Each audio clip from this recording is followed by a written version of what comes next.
हाँ प्यारे बच्चों, शुभ संध्या। हम लोग जो प्रकाश का टॉपिक कवर कर रहे हैं वो हमने प्रकाश के विषय में जाना था। इसके पिछले वीडियो को आपने देखा होगा। तो प्रकाश में कलर्स कैसे बनते हैं और न्यूटन ने कैसे प्रकाश में जो विजुअल लाइट्स हैं हम आपने देखा था। जो विजुअल लाइट्स हैं प्रकाश के विषय में, तो आपने जो 7 प्रकार के विद्युत चुंबकीय तरंगों को देखा था, उन 7 प्रकार के विद्युत चुंबकीय तरंगों में जो मध्य में था वो कौन था? विजुअल था। मध्य में क्या था? दृश्य प्रकाश था। और हम लोगों के सिलेबस में जो पढ़ना है उसी दृश्य प्रकाश के विषय में पढ़ना है। और इसकी तरंग दैर्घ्य कितनी होती है? आपने देखा था इसकी तरंग कितनी होती है। ये होती है मेरे प्यारे बच्चों 3.8 इंटू 10⁻⁻7 मीटर से स्टार्ट होती है और कहाँ तक चलती है? 7.6 या 7.8 इंटू 10⁻⁻7 मीटर के बीच में इनका प्रकाश होता है। यही प्रकाश की तरंगें हमको दिखाई देती हैं। आपने देखा था ये प्रकाश कैसे है। प्रकाश विद्युत चुंबकीय तरंगों के रूप में चलता है। तो कैसे चलता है? इसकी प्रकृति द्वैती थी। प्रकृति द्वैती का मतलब है इसका दोहरा चरित्र है। 2 प्रकार के गुण हैं। ये तरंगों के भी रूप में चलता है और ऊर्जा के छोटे छोटे पैकेट्स के रूप में चलता है। जो ऊर्जा के छोटे छोटे पैकेट्स के रूप में चलना है, अभी हमारे सिलेबस में जो है प्रकाश की जो बेटा कण प्रकृति है, जो प्रकाश ऊर्जा के छोटे छोटे बंडल के रूप में चलता है, प्रकाश ऊर्जा की छोटी छोटी बॉल के रूप में जो चलता है, हमें सिलेबस में उसी को कवर करना है। यहाँ प्रकाश किरणों के थोड़े से कुछ गुण हैं। इन गुणों को आप ध्यान से देखेंगे और समझ जाएंगे तो याद रहेगा।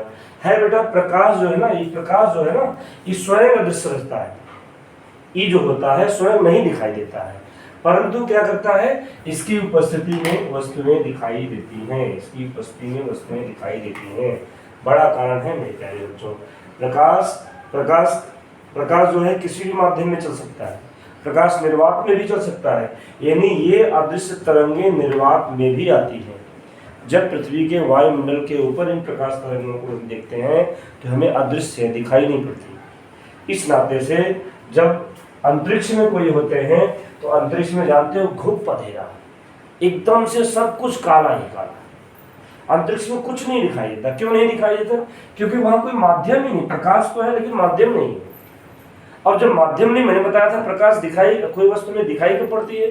प्रकाश दिखाई कब पड़ता है? प्रकाश के होने का आभास कब होता है? जब प्रकाश किसी वस्तु से टकरा करके पुनः हमारी आंख पर पड़ता है। इसे मान लेते हैं क्या? इसे हमने मान लिया ये पृथ्वी है और ये पृथ्वी का वायुमंडल है और ऊपर क्या है मेरे प्यारे बच्चों? स्पेस है, अंतरिक्ष है। तो प्रकाश की किरण स्पेस में होती तो है लेकिन दिखाई नहीं पड़ती। ये दिखाई कहाँ पड़ती है?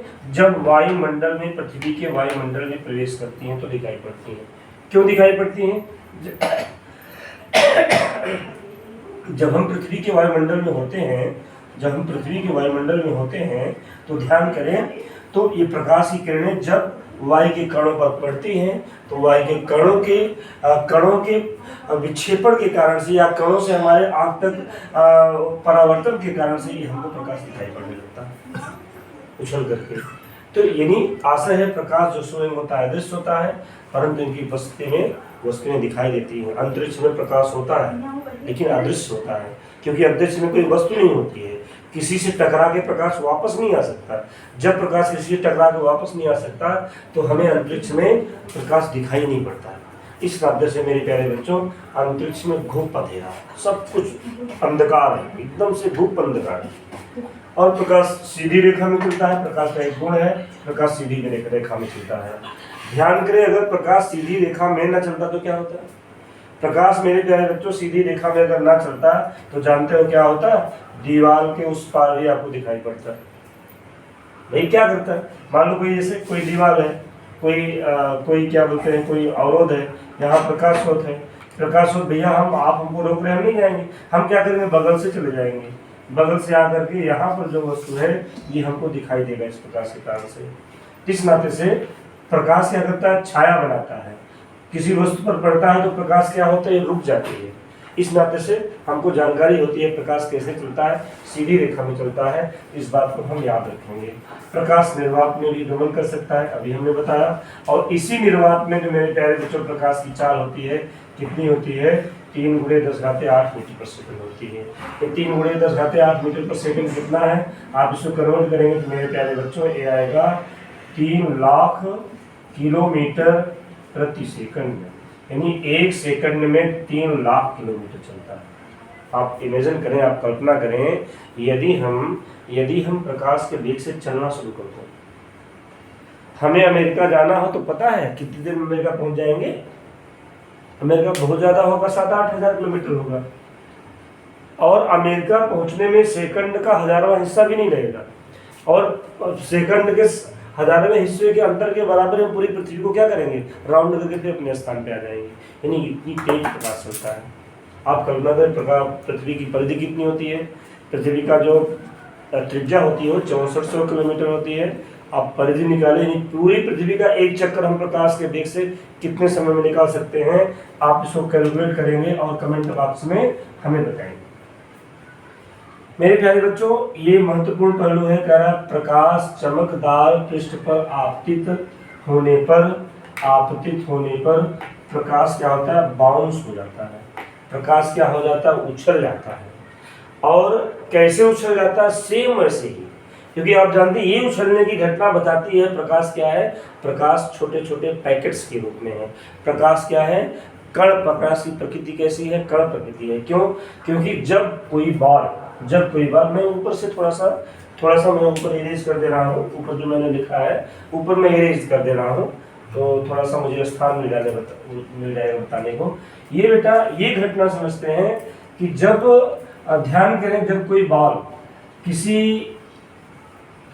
बाल जो है किसी सरफेस से टकराती है। आप कल्पना करें, मान लो कोई बॉल है और ये एक बॉल है, ये बॉल किसी सरफेस से टकराएगी, तो आप जानते हैं मेरे प्यारे बच्चों ये बॉल क्या होगी? ये बॉल यहाँ पर टकराएगी और टकरा करके ये बॉल उछल करके फिर ऐसे उसी माध्यम में चली जाएगी। बॉल देखा आपने ना? जब कोई गेंद फेंकते हैं, जब फर्श पर कोई गेंद हम क्या करते हैं? फेंकते हैं, तो फर्श से गेंद, देखो अंतर होता है। अगर किसी गेंद को हम पानी में फेंकें और किसी गेंद को हम फर्श पर फेंकें तो क्या होगा? जब किसी गेंद को हम फर्श पर फेंकते हैं तो गेंद उसी वेग से उछल के वापस आ जाती है, और पानी में फेंकते हैं तो क्या होता है? गेंद पानी के अंदर चली जाती है। यही सेम घटना है। मान लिया अगर हमने प्रकाश को क्या माना? प्रकाश को हमने एनर्जी का छोटा छोटा बंडल माना। प्रकाश को एनर्जी का छोटा छोटा बंडल माना, तो मेरे प्यारे बच्चों जब ये प्रकाश किसी चमकदार सतह पर आपतित होगी, यानी जैसे फर्श जो होती है, जैसे हार्ड फर्श जो होती है, पत्थर जो होता है वो गेंद के लिए उसके उछलने के लिए सतह का कार्य करती है, वैसे ही जो चमकदार सतह होती है वो प्रकाश की बाल को उछालने का कार्य करती है। यानी प्रकाश के अंदर ये गुण होता है, जब मेरे प्यारे बच्चों प्रकाश जो होता है किसी चमकदार सतह पर पड़ता है तो क्या होता है? उसी माध्यम में बाउंस हो जाता है। इस पूरी बात को याद रखना। अगर इस गेंद को आप सीधे गिराओगे, जानते हो, अगर किसी गेंद को क्या करें? अगर आप क्या करो, अर्थ पर किसी बाल को लंबवत गिराओ, गेंद किसी जगह सीधे जाए तो कैसे आएगी? गेंद सीधे वापस आएगी। लेकिन गेंद को आप तिरछे डालोगे तो कैसे आएगी? तिरछा जाएगी। इस बात को हम ध्यान रखें। यानी गेंद को जब क्या करेंगे मेरे प्यारे बच्चों? तिरछा डालेंगे तो तिरछा रहेगी। अगर किसी बाल को हम क्या करेंगे? इसी सरफेस पर किसी बाल को क्या करेंगे? सीधा गिराएंगे। इसी नहीं, इस बाल को सीधा गिराएंगे, बाल कैसे वापस होगी? सीधे जाएगी। सेम जो बाल फर्श पर रिएक्शन करती है वो प्रकाश के जो बंडल हैं, प्रकाश के जो पैकेट्स हैं, वो चिकनी सतह पर वही रिएक्शन देता है। ये बात ध्यान रखना।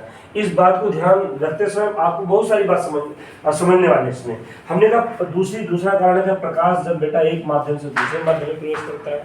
जैसे मैंने कहा बाल को जब क्या करते हैं किसी जल की सतह पर गिराते हैं, किसी क्या बोलते हैं तालाब में गिराते हैं, तो क्या होती है? बाल आप गिराते हैं तो बाल उस सतह में चली जाती है। ध्यान देखना, जब बाल गिरती है मेरे प्यारे बच्चों तो बाल अपना मार्ग बदल देती है। अगर आप बाल ऐसे फेंक रहे हैं तो अपना मार्ग बदल देगी। तो सेम वैसे ही जब प्रकाश की किरण होती है, प्रकाश के बंडल्स होते हैं, जब किसी एक माध्यम से दूसरे माध्यम में प्रवेश करते हैं। जैसे मान लो मेरे प्यारे बच्चों ये ग्लास है, ये एयर है, एक माध्यम से दूसरे माध्यम में प्रवेश करते हैं। यहाँ दो चीजें होती हैं, एक पथ की दिशा और चाल दोनों बदल जाती है। यानी जब गेंद को आप हवा से पानी में फेंकेंगे तो पानी में बॉल की चाल क्या होगी, धीमी हो जाएगी। यानी माध्यम सघन होगा तो चाल क्या हो जाएगी, धीमी हो जाएगी। यानी अगर कांच माध्यम सघन है तो जब ये कांच में प्रवेश करेगा तो मेरे प्यारे बच्चों इसका जाने का मार्ग ये होता है, अपना मार्ग बदल देता है, अपना मार्ग भी बदल देता है और चाल भी बदल देता है। इस गुण को हम ध्यान में रखेंगे। वास्तव में आपको अभी के सिलेबस में प्रकाश का ये जो दो गुण है, यानी चमकदार सतह पर बाउंस होने का जो गुण है, चमकदार सतह पर जब किसी एक माध्यम से दूसरे माध्यम में प्रवेश करने पर दिशा और चाल को जो बदलने का गुण है, इसी प्रॉपर्टी को हमें समझना है। यानी अपनी वेलोसिटी, अपनी स्पीड और डायरेक्शन दोनों चेंज कर देना, इस बात को हम ध्यान में रखेंगे। तो ये बेटा मेरे प्यारे बच्चों प्रकाश का गुण था और प्रकाश के गुण हैं। आप जानते हैं जिस प्रकाश की जो तरंग दैर्घ्य होती है, प्रकाश की तरंग दैर्घ्य होती है, ये भी इसकी एक प्रॉपर्टी है और उस प्रॉपर्टी को हम ध्यान में रखेंगे। मैं कई बार उस प्रॉपर्टी की चर्चा कर चुका हूँ। आगे देखते हैं मेरे प्यारे बच्चों, प्रकाश की किरण कितने प्रकार से हो सकती है, इसको जानना आपके लिए आवश्यक है। अभी जो बेसिक चीजें आप पढ़ रहे हैं, मैंने आपसे प्रॉमिस किया था कि आपको 10th की फिजिक्स याद करने की जरूरत नहीं पड़ेगी। 10th की फिजिक्स आप स्टेप टू स्टेप, यानी इसके अभी आप इसके बेसिक कॉन्सेप्ट समझ रहे हैं। बेसिक कॉन्सेप्ट समझने पर जब इसका आप और एप्लीकेशन पढ़ेंगे तो वास्तव में बहुत सारा मजा आने वाला है।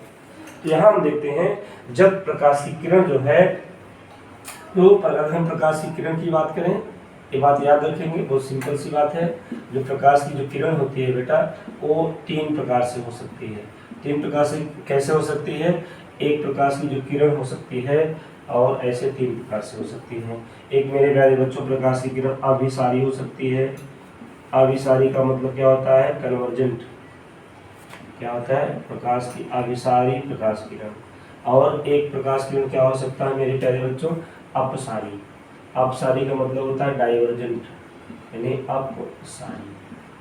अपसारी किरण पुंज, यानी बहुत सारी प्रकाश की आप देखते हैं ना, आप बल्ब को जलते हुए देखते हैं, सूर्य का प्रकाश देखते हैं, तो वास्तव में एक किरण नहीं होती है। वो प्रकाश जब किसी स्रोत से निकलता है तो क्या करता है? किरण बीम के रूप में निकलता है, यानी किरण पुंज के रूप में निकलता है। कई किरणें एक साथ चलती रहती हैं, वो क्या कहलाता है? वो किरण पुंज कहलाता है। जो किरण पुंज होता है, अभिसारी किरण पुंज का मतलब होता है कन्वर्जेंट। कन्वर्जेंट का मतलब होता है विभिन्न दिशाओं से आती हुई एक दिशा में प्रतीत है। यानी बहुत सारी प्रकाश की किरण मेरे प्यारे बच्चों जब विभिन्न डायरेक्शन से आए और एक पॉइंट्स पर मिले, एक पॉइंट्स पर क्या करें? मिले, यानी विभिन्न डायरेक्शन से आती हुई प्रकाश की किरण क्या हो, एक पॉइंट्स पर इंजेक्ट हो, तो हम उस प्रकाश की किरण को क्या बोलते हैं? अभिसारी बोलते हैं। अपसारी का मतलब अप माने होता है बाहर, सारी का मतलब होता है फैलना, और अभिसारी का मतलब होता है, अभि का मतलब होता है अंदर की ओर, और सारी का मतलब होता है गमन करना। तो जब विभिन्न दिशाओं से एक बिंदु पर गमन करती है तो प्रकाश की किरण क्या कहलाती है? अभिसारी कहलाती है। इसको मेरे प्यारे बच्चों क्या बोलते हैं? इसको बोलते हैं कन्वर्जेंट। और ये प्रकाश की किरण क्या होती है? अपसारी होती है। अपसारी का मतलब होता है एक पॉइंट से प्रकाश की किरणें निकले और विभिन्न डायरेक्शन में फैलती हुई जाएं। तो आपने प्रकाश की किरणों किसी बल्ब स्रोत से देखा होगा, जब आप टार्च जलाते हैं तो एक स्थान से लाइट निकलता है और फैलती हुई जाती है। आपने टार्च जलाया होगा ना, टार्च की बीम को आपने देखा होगा, वो फोकस करती है यानी दिशाओं में फैलती हुई जाती है। तो ये क्या होती है? अपसारी होती है। ये अपसारी होती है, यानी बल्ब जलती है तो बल्ब जब एक ही पॉइंट से प्रकाश की किरण निकलती है और चारों दिशाओं में प्रकाश की किरणें फैल जाती हैं, तो क्या होता है? अपसारी, मतलब बाहर की तरफ फैल जाती हैं। और अभिसारी, अभिसारी का जो एक सिंपल सा उदाहरण है, आप जब छोटे रहे होंगे तभी आपने अपनी ज्योमेट्री बॉक्स में लेंस देखा होगा। लेंस क्या करता है? जब आप लेंस से किसी कागज को जलाए होंगे तो आप देखिए जो बहुत सारी प्रकाश किरणें आती हैं तो लेंस क्या करता है? एक बिंदु पर फोकस करता है। जब उसको एक बिंदु पर फोकस करता है तो ये आशा है कि बहुत कई स्थानों से आती हुई प्रकाश की किरणें को क्या करता है? एक बिंदु पर कर देता है, यानी बहुत सारी ऊष्मा को जो ऊष्मा फैली हुई थी उसको क्या करता है? एक बिंदु पर इंजेक्ट कर देता है, एक बिंदु पर इंजेक्ट कर देता है। तो उस लेंस से आप ध्यान करो, कागज जल जाता था। क्यों जल जाता था? क्योंकि ऊष्मा जो पूरा दूर तक फैली हुई थी, यानी जो ऊष्मा दूर तक फैली हुई थी। आपने ऐसे मान लो, ऐसे ऐसे आपने एक लेंस लगाया, आप लेंस देखे होंगे और ज्योमेट्री बॉक्स में लेंस लगाया, जो ऊष्मा दूर से आ रही थी बेटा, जो ऊष्मा ऊष्मा का मतलब ध्यान समझना, कौन सी किरण? ऊष्मा का मतलब मेरे प्यारे बच्चों कौन सी किरण? अवरक्त किरण, इंफ्रारेड किरण। ये क्या होती है? ये जब बहुत दूर से आती है तो लेंस क्या करता है? इन सबको मोड़ करके एक स्थान पर फोकस कर देता है। एक स्थान पे क्या करता है? फोकस कर देता है। ये थोड़ा सा ऐसे रहेगा, फोकस कर देता है। एक स्थान पे क्या करता है? फोकस कर देता है। यानी ये जो जो जितने भी इंफ्रारेड थी, जितनी भी अवरक्त किरणें थी, यानी उस प्रकाश की किरण के साथ साथ जितनी इंफ्रारेड किरणें थी, वो सब क्या थी? वो यानी वायुमंडल में दूर तक फैली हुई थी। और वो सारी किरणें जब एक स्थान पे आ गई तो टेम्परेचर की मात्रा को बढ़ाएंगी नहीं, ताप को बढ़ाएंगी नहीं। वो ताप को बढ़ाने के कारण से कागज जल जाता था। तो ये होता है मेरे प्यारे बच्चों अभिसारी किरण पुंज का गुण होता है। और एक किरण पुंज और होता है समांतर किरण पुंज होता है। समांतर रेखाओं को आप जानते हैं, जब ऐसी बहुत सारी किरणें कैसी चले, हमने कहा इसको, ये क्या है? मान लो ये क्या है मेरे प्यारे बच्चों? समांतर किरण पुंज। ये क्या है? समांतर किरण पुंज है। और प्रकाश की किरणें जब कैसी चले? समांतर रेखा में चले। कैसी चले? समांतर। एक प्रकाश पुंज हो और सारी किरणें समांतर हो, तो सारी किरणें समांतर हो तो सारी किरणें क्या कहलाती हैं मेरे प्यारे बच्चों? समांतर किरण पुंज कहलाती हैं। यानी अभिसारी किरण पुंज है, समांतर किरण पुंज है, अपसारी किरण पुंज है। ये जो अपसारी किरण पुंज होता है, थोड़ी दूर जाने के बाद प्रकाश की तीव्रता कम हो जाती है। यानी ये प्रकाश जो अपसारी होता फैलता तो है लेकिन बहुत दूर तक नहीं जा पाता। क्यों नहीं जा पाता? क्योंकि धीरे धीरे वायुमंडल में फैलता जाता है और दूर होता जाता है। प्रकाश की क्या होती है? तीव्रता कम होती जाती है। लेकिन समांतर किरण पुंज ये बहुत दूर तक जा सकती है। जैसे आपने लेजर लाइट देखा होगा, लेजर लाइट में देखो क्या होती है, जो भी लाइट हो, जो भी किरण हो, एक पुंज निकलता है। और वो पुंज क्या होता है? जहां लेजर लाइट से निकलता है एक समान बीम के रूप में जाता हुआ दिखाई पड़ता है। होता है ऐसा ना? तो इस नाते से लेजर लाइट में जो किरणें गमन करती हैं कैसी होती हैं? पैरेलल होती हैं। कैसी होती हैं? समांतर होती हैं। इन अभिसारी, समांतर किरण पुंज और अपसारी किरण पुंज को आपको ध्यान में रखिएगा। जब आप जब आप क्या बोलते हैं, बिंब का बनना देखेंगे, जब आप इमेज का बनना देखेंगे अपसारी में, तो वहां पर इन सब सारी बातों को आपको ध्यान में रखना आवश्यक होगा। अब अगला टॉपिक है, एक टॉपिक और ध्यान समझते हैं, प्रकाशिक माध्यम। क्या होता है? प्रकाशिक। ये भी इम्पॉर्टेंट, थोड़ा सा इम्पॉर्टेंट है, बहुत इम्पॉर्टेंट नहीं है लेकिन थोड़ा सा इम्पॉर्टेंट है मेरे प्यारे बच्चों। जो प्रकाशिक माध्यम होता है वो 3 प्रकार का होता है। प्रकाशिक माध्यम 3 प्रकार का कैसे होता है? आप कुछ वस्तुएं देखते हैं जिनके होकर के प्रकाश क्या होता है? एकदम फ्लुएंटली सारा का सारा प्रकाश अंदर चला जाता है और उसके अंदर की चीजें दिखाई पड़ती हैं। जैसे आपने कांच देखा है, जल देखा है, जल की सतह पर आप देखते हैं एकदम स्वच्छ जल हो, एकदम नीचे का तल दिखाई पड़ता है। क्यों? क्योंकि वो पारदर्शी माध्यम है। क्योंकि प्रकाश, पूरा का पूरा प्रकाश, मैक्सिमम प्रकाश की मात्रा जो ऊपर से उस पर आपतित हो रही जल की सतह पर, वो अंदर भी चली जा रही है।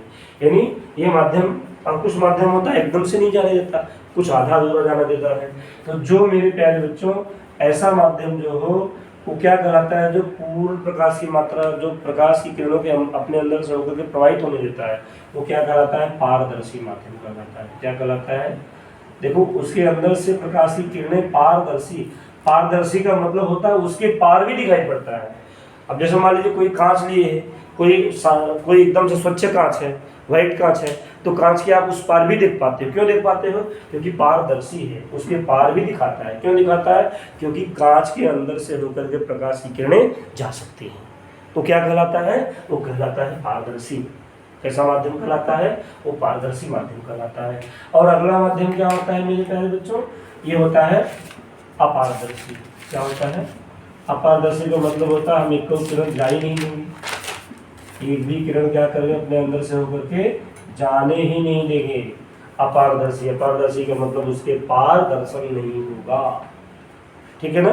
तो सामान्य सी अपारदर्शी में दीवार है और क्या बोलते हैं, पत्थर है, कुछ भी ले सकते हैं जिसके उस पार हम देख